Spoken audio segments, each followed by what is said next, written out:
নমস্কার, আমি বিশ্বজিৎ।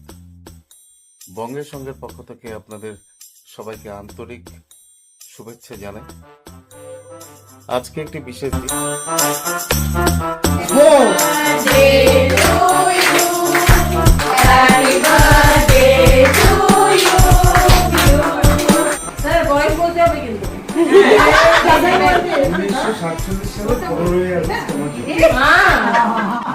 তাহলে আমরা কোথায় যাবো? তাহলে আমরা চলে যাচ্ছি কি এখন আপনার জন্মদিনটা এনজয় করুন।